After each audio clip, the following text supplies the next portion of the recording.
Ndagusuje mukunzi wa KP Report, guhaye ikaze mu nkuru y'umunsi. Mu rugamba rumwe rw'ingwizangogo, umujenerali w'umuyapani yiyemeje kugaba igiteragana ingabo bari bahanganye, kabone n'ubwo zarushaga cyane abasirikare b'ubwinshi.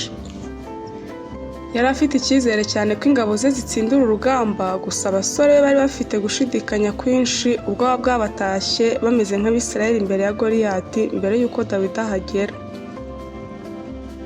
Bari mu nzira bagana aho abanzi babo bari bakambitse, bageze ku nzu y'urusengero barahagarara ngo basenge, bambaze kugira ngo baze kuva ku rugamba besha imihigo.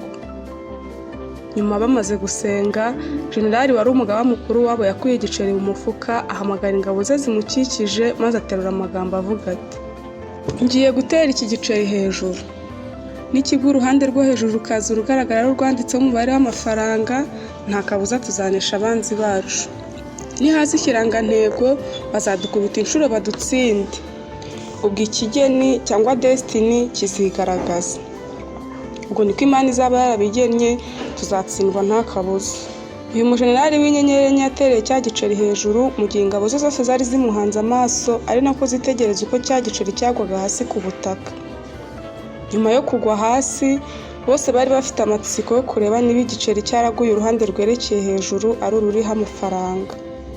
Uko bakabyifuje koko, mu gutora igiceri hasi, jenerali yakeretse izo ngabo ze zose bigaragara ko uruhande rwaje rugaragara ari urwanditseho amafaranga.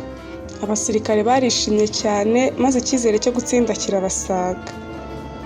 Nuko batera umwanzi bamutsinda uruhenu, nk'Abanyarwanda batsinda Abarundi mu gitero cyo ku Muharuro na Rwagetana.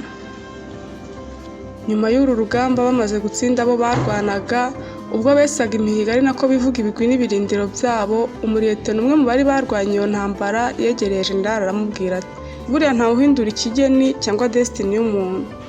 Icyo Imana yageneye umuntu nta n'uwahindura akanyuguti na kamwe.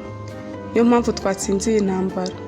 Nuko jenerali wari umuteze amatwi amwenyura amuhanze amaso, amusubiza agira ati: "Uko ni ukuri uvuga rwose."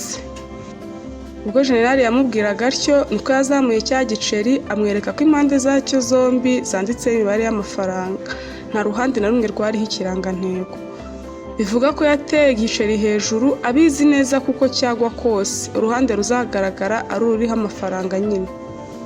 Iyi ntambara aba basirikare ntibayitsinze kuko bari benshi kurusha abahaduyi babo, si nuko bari bafite intwaro n'ibindi bikoresho by'intambara biruta ibyabo barwanaga. Batsinze uru rugamba kuko bari bizeye ko barutsinda, maze barwana intwaro barusha abanzi babo ari icyizere. Isomo ry'ubuzima: icyizere kirarema. Yesu Kristo, umugabo ukomeye kurusha abandi bose babayeho mu mateka y'isi, yabwiye intumwa ze ati: "Ni ukwizera kwanyu guke. Ndababwira ukuri yuko mwamufite kwizera kungana n'akabuto ka sinapi, mwabwira uyu musozi muti va hano ujye hirya, wahava kandi nta kizabananira." Matayo 17:20. Ibyinshi abo wemera bakomeye, bubahwa kandi b'ibirangirire bagezeho, byavuye ku cyizere bagize gusa, ubundi bagatangira batajenjetse ngo bacike intege. Uretse intambara nk'iy'amasasu n'izindi, intwari itsinda cyane cyane ni icyizere abayirwana bigirira kandi bakagirira ubushobozi bwabo. N'intambara zindi z'ubuzima, abazitsinda, imwe mu ntwaro zikomeye zibibashoboza ni ukugira icyizere, bakarebera ibintu mu ruhande rwiza rwabyo, batirengagije ko n'uruhande rubi ruhari. None se we wizera iki? Wizera nde? Wizeye iki? We are armed twice when we fight with faith. Bishatse kuvuga ko umurwanyi ufite kwizera aba afite intwaro zikubye kabiri kurusha izo barwana utagufite. Nkomeza kukwibutsa ko yari KP Report, ngushishikariza gukanda subscribe wowe utarabikora, kugira ngo inkuru, amakuru, ibiganiro n'ibyegeranyo dukora bitajya bigucika. Shalom.